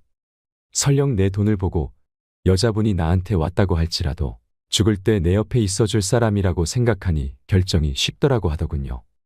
어쩌면 이것이 정말 현실적인 문제가 아닐까 합니다. 그래서 나이 들어서는 자식 눈치 보지 말고 사시는 것이 좋습니다. 자식에게 부담 주지 않는 선에서 그냥 내 인생을 멋지게 살아가시면 되는 것입니다. 나의 행복은 자식이 만들어주지 않습니다. 또한 나의 고통도 자식들이 대신해 주지 않습니다. 행복도 고통도 내가 만드는 것입니다. 우리가 잘 죽기 위해서 꼭 선택해야 하는 최후의 결정이 있습니다. 80세 정도가 되면 많은 사람이 마지막 준비로 고민하게 됩니다. 제가 딱 한 가지만 조언한다면, 남은 돈이 있다면 내 한 몸 누일 공간과 먹고 살 수 있도록 마지막을 준비하라고 합니다. 남을 돕는 것도 좋습니다. 하지만 내가 노후에 남에게 손 벌리지 않고 민폐 끼치지 않을 정도로 생활할 수 있도록 준비도 하셔야 합니다. 거듭 말하지만 자녀에게 돈을 물려주는 일은 권하지 않습니다. 차라리 자기가 모은 돈은 자기가 다 쓴다고 생각하는 것이 더 낫습니다. 노년에 내 존엄한 삶을 유지하는 것은 자식이 아니라는 것입니다. 죽음에 이르는 길에는 두 가지가 있습니다. 하나는 행복한 길로 마지막에 괜찮은 인생이었어 고마워라며 만족하며 가는 길이고, 다른 하나는 불행한 길로 아 어쩌다 이렇게라며 후회하면서 가는 길입니다. 가장 중요한 것은 노화를 받아들이고 지금 할 수 있는 일을 소중히 여기는 삶의 자세입니다. 이것이 행복한 노후와 불행한 노후를 가르는 기준이 됩니다. 행복은 주관적입니다. 즉, 자신이 어떻게 마음먹느냐에 따라 달라집니다. 예를 들면 노화를 한탄하여 이제 이것도 할 수 없고 저것도 할 수 없다며 없다를 되뇌기만 하면서 사는 사람이 있고, 노화를 받아들여 아직 이것도 할 수 있고 저것도 할 수 있다며 있다를 소중히 여기면서 사는 사람이 있습니다. 어느 쪽이 행복할까요? 자식에게 상처받지 않는 5가지 방법을 말씀드리겠습니다. 나이가 들면서 우리의 마음은 쉽게 흔들리고 약해집니다. 자식이 뭐라고 하면 괜시리 많이 섭섭해지지요. 남도 아닌 내 뱃속에서 나온 자식에게 상처를 받을 때는 마음이 더 아프고 힘이 듭니다. 그래서 오늘은 자식한테 상처받지 않고 살 수 있는 방법을 말해보려고 합니다. 자식한테 상처받는 것은 첫 번째로 너무 기대를 하기 때문입니다. 자식에게 기대를 하지 말아야 합니다. 기대가 크면 실망도 큰 법이기 때문입니다. 자식은 내가 비록 낳았지만 내가 아니고 나와 다름을 인정해야 합니다. 자식이 20살이 넘으면 더 이상 내 품 안의 자식이 아니라고 생각해야 합니다. 독립적인 주체로서 이 사회를 살아가는 동등한 인격체로 대우해 주어야 합니다. 이 말을 다시 말하자면 주체적으로 살아갈 수 있도록 해야 한다는 말입니다. 그것이 바로 나를 위하고 자식을 위하는 것입니다. 자식 마음과 내 마음이 같을 수는 없습니다. 나도 내 마음을 모를 때가 있는데 자식의 마음을 어떻게 다 알 수 있을까요? 자식도 어떻게 내 마음을 다 알 수 있을까요? 자식들에게 서운하다는 마음이 들 때마다 내가 우리 부모에게 하고 살았던 지난 시절을 생각해 보세요. 나도 우리 부모님께 완벽한 자식은 아니었을 것입니다. 세월이 흘러 지나고 보니 후회가 되고 깨닫게 되는 것이지요. 이것이 인생입니다. 무언가를 바라지 않고 할 만큼 했다고 생각을 하고 키워준 덕을 잊고 살면 자식에게 섭섭할 것도 없고 내 자식을 불효자로 만들지 않을 수 있습니다. 자식들에게 기대하면 안 됩니다. 요즘 세상은 자기 먹고 살기도 힘든 세상입니다. 특히 자식이 가정이 있다면 알아서 살게 내버려 두세요. 마음에 들지 않는 게 있어도 상관하지 말고 귀를 닫고 눈도 감고 입도 다무는 게 좋습니다. 그리고 내 인생을 사시면 됩니다. 자식에게 섭섭하다고 생각 말고 이 힘든 세상에 자신들 앞가림도 못하는 자식들이 얼마나 많은데 그래도 잘 사는 것만으로도 참 고맙다 생각하세요. 그것만으로도 효도하고 있는 겁니다. 두 번째로 남의 자식과 내 자식을 비교하지 마세요. 남의 집 자식은 좋은 직장에 다니면서 부모에게 어떻게 해주는데 내 자식은 왜 이렇나 하고 비교를 하면서 상처를 받는 경우가 있습니다. 남의 자식과 비교하지 마십시오. 부모가 하는 것 중에 제일 부질없고 미련한 짓은 못난 내 자식과 잘난 남의 자식을 비교해서 내 자식은 왜 이럴까 하는 생각에 스스로에게 상처를 주는 것입니다. 세 번째로 내 감정은 내가 다스릴 줄 알아야 합니다. 자식에게 위로받으려고 하지 마세요. 자식들이 전화를 하거나 방문했을 때 허리도 아프고 머리도 아프고 눈도 안 보이고 다리도 아프고 이래서 속상하고 화도 나고 그래서 짜증난다는 부정적인 얘기만을 계속한다면 무슨 생각이 들까요?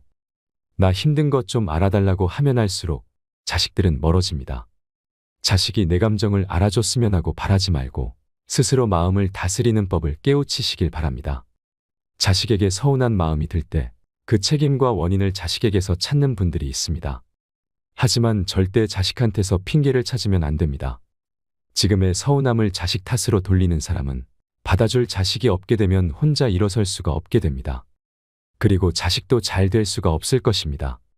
자식 탓을 한다는 것은 자식이 남은 나의 인생을 결정한다고 인정한 것입니다. 내 인생을 자식에게 기대지 마세요. 일어난 문제가 나의 책임일 때 그 문제를 해결할 수도 있는 것입니다. 누가 대신 해줄 수 있는 것이 아닙니다. 그러니 다른 사람의 자식 자랑에 주눅들 필요도 없습니다. 네 번째로 자식을 이해하는 마음을 가지세요. 요즘 젊은 사람들 중에서 고슴도치처럼 가시가 있는 사람이 많습니다. 부모에게 불만이 있어서가 아니라 사는 게 팍팍해서일 것입니다. 그러니 전화가 조금 없더라도 목소리에 힘이 없고 조금 퉁명스럽더라도 사는 게 오죽 힘들었으면 그럴까 너른 마음으로 이해해 주는 것도 필요합니다. 내 자식이니까 우리가 이해를 해야 합니다. 자주 전화하라는 것도 자주 찾아오라는 것도 모두 부모의 욕심일 수 있는 것입니다. 그리고 자식하고 어느 정도 거리를 두는 것도 필요합니다. 자식이 전화가 안 오면 바쁘구나 하고 생각하면서 혼자서 잘 놀고 잘 사는 방법을 찾아야 합니다. 자식을 기다리는 마음으로 살아가면 마음의 병만 찾아옵니다. 그러면 또 마음이 약해지고 자식들에게 의존하고 싶은 마음이 점점 더 커져갑니다. 자식한테 상처받지 않으려면 스스로 자존감도 높이고 살아야 합니다. 자식에게서 전화 오지 않을까 전화기만 쳐다보는 미련스러운 일은 하지 말아야 합니다. 부모와 자식의 관계는 불편해지면 안 됩니다. 서로에게 짐이 되지 않고 부담되지 않아야 불편하지 않습니다. 자식에게 기대하지 말고 의존하지 말고 스스로 상처받지 않는 방법을 찾아서 잘 살아야 합니다. 다섯 번째로 친구들을 만나면 내 자식 자랑은 하지 말았으면 합니다. 만나면 항상 자식 자랑을 늘어놓는 사람이 있습니다. 그 사람의 인생에 자식밖에 없는 사람들이 그렇습니다. 하지만 누군가를 만나면 아무리 내 자식이 예뻐도 자랑하고 싶은 그 마음을 참아야 합니다. 나의 말이 누군가의 가슴에 비수가 될 수 있다는 것을 생각해야 합니다. 사람 일은 모르는 것입니다. 그러니 항상 겸손해야 합니다. 자식들이 항상 내 마음같이 다 잘되고 다 잘 살 수가 있을까요? 못난 놈도 있고 잘난 놈도 있기 마련입니다. 앞으로 못나질 놈도 있고 잘나질 놈도 있는 것입니다. 부모는 그저 자식들이 잘 살아주기만 해도 만족해야 합니다. 자식 자랑하는 친구들의 자식도 자세히 들여다보면 내 자식처럼 밥 세 끼 먹고 똑같이 삽니다. 괜히 내 자식 자랑하다 더 잘난 친구의 자식 얘기가 나오면 또 비교하면서 스스로 상처받지 말고 살아가시길 바랍니다. 제가 마법의 주문을 하나 가르쳐 드리겠습니다. 어떻게든 되겠지 하는 것입니다. 이 문장을 가슴속에 새겨두고 외우세요. 인생을 살아가다 보면 갖가지 시련들이 끊임없이 닥쳐옵니다. 그래서 더는 못하겠어 혹은 이제 틀렸어 하는 부정적인 사고에 빠지기 쉽습니다. 하지만 이와 같은 부정적인 사고는 나에게 아무런 도움이 되지 않습니다. 부정적인 사고에 빠지려 할 때 도움이 되는 말이 어떻게든 되겠지입니다. 겨우 이 한마디가 우리의 인생을 바꿀 수도 있는 것입니다. 전문가들이 말하기를 뇌는 의외로 단순해서 자기 말을 믿으려는 성질이 있기에 어떻게든 해보자라며 힘을 내게 된다고도 합니다. 내 삶을 긍정적으로 바라보세요. 그리고 내 중심을 가지고 살아가세요. 먹고 싶은 거 마음껏 드시고 하고 싶은 것도 마음껏 하시면서 내가 원하는 인생을 자유롭게 사는 것이 최고입니다. 마음껏 즐기십시오. 자식에게 기대지 않고 내 마음을 지키고 살면 몸도 마음도 건강하고 행복할 수 있습니다. 사람은 태어나 부모의 보살핌을 받고 자라지만 보살핌을 받을 때는 그것이 얼마나 소중하고 귀한 것인지를 알지 못합니다. 하지만 자식이 자라 스스로 부모가 되고 나면 부모라는 자리가 얼마나 힘들고 외로운 것인지, 자신을 보살펴 주신 사랑이 얼마나 고마운 것인지를 깨닫게 됩니다. 또한 부모가 세상을 떠나고 나면 아무리 부모된 자가 가난하고 병들었어도 자신을 지키게 한 버팀목이 되었음을 알고 불효를 후회하게 되는 경우도 많습니다. 그러고 보면 자식이 부모의 마음을 어떻게 다 헤아릴 수 있을까 싶습니다. 아무리 퍼내어도 마르지 않는 샘물처럼 끝없이 자식을 아끼고 감싸는 부모의 마음은 이 세상 어떤 것을 갖다 대어 비유를 해도 모자랄 것 같습니다. 얼마 전 TV에서 부모를 버리는 자식에 관한 보도물을 본 적이 있습니다. 거동하기도 힘들고 병든 아버지를 며칠 동안이나 방치해서 죽게 하거나 고부간의 갈등으로 괴로워하다 중년의 가장이 노모와 함께 생을 등지는 일이나 겉으로 보기에는 한적한 전원주택처럼 보이는 외딴 곳에 그냥 부모를 모셔두면서 사람들에게는 효도하는 척 흉내만 내고 정작 얼굴은 한 번 보이지도 않는 파렴치한 자식까지, 우리 사회의 어두운 단면들에 관한 보고였습니다. 물론 이 사회에는 병든 부모님을 성심껏 모시는 효성 깊은 자식이 더 많을 것입니다.